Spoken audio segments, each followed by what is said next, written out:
I just want to thank everyone for letting me be here today, and particularly those that scheduled me to follow that last Ignite. That was great. So let's go ahead and get started. I'm from Poulsbo, the best kept secret in Washington if you've never heard about it. If you haven't, it's in the North Kitsap School District, Kitsap Peninsula. We're on the south end of Bainbridge Island where rich people live like Governor Inslee and half of Pearl Jam.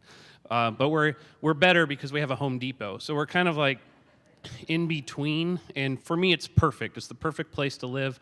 Our children are perfect, our parents are perfect, there's no crime, or at least we pretend that's true, and for the most part we can get away with that.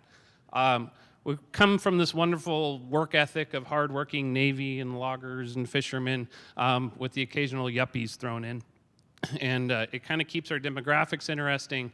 No, of course, we're not perfect, and we're slowly starting to realize that, and with that comes its own set of challenges. What do you do when you think you're perfect or you think you're good enough? That's kind of our dilemma. So we get a lot of complacency and kind of denial that this is something, student growth is something we need to do, and as a result, we write terrible student growth goals. They're just awful. And I'm an administrator, and I used to be a teacher there, and I wrote terrible student growth goals too. I can go through all the reasons why they're bad.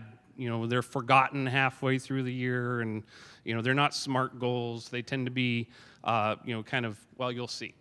And it's interesting phenomenon is sometimes they put people at odds with other people's in their PLC and their other people in their PLCs. These are some examples. I've kind of hyperbolized them a little bit, but it's not uncommon. How many of you have seen goals like this? You've seen these goals, all right?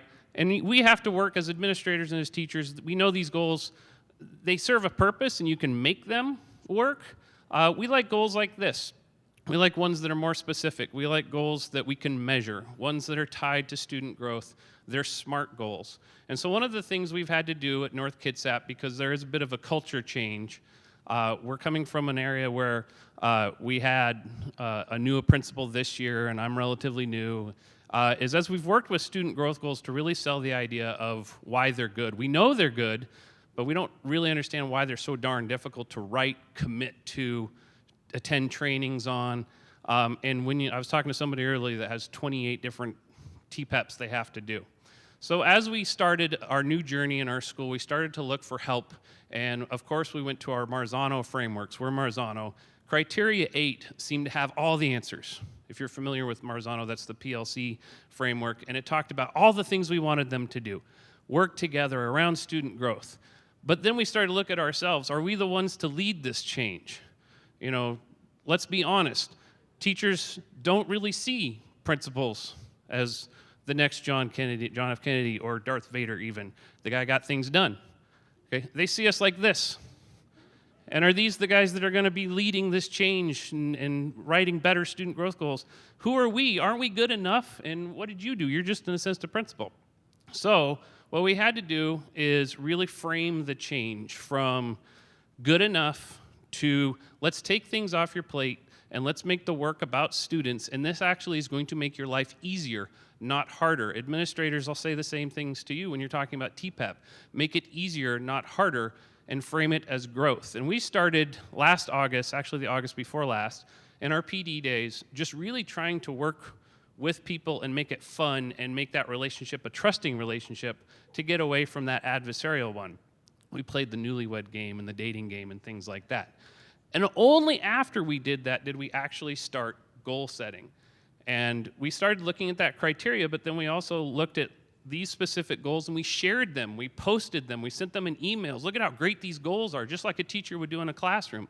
Look at this example of this great thesis. And we stayed on that message the year round. Okay, this is, here's another one from this teacher, isn't this great? If you want to see them actually practicing this goal, go to third period today during, you know, before your lunch.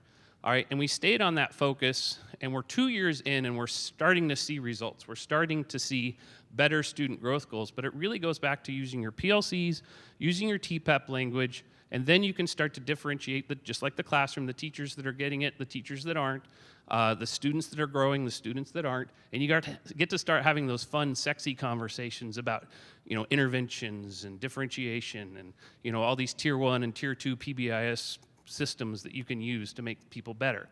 The work's not done, we're not perfect, but we're starting to finally do proud some of our hardworking heritage that we have in Poulsbo to make people feel happy that they go to North Kitsap High School, and they're starting to see that growth in their kids.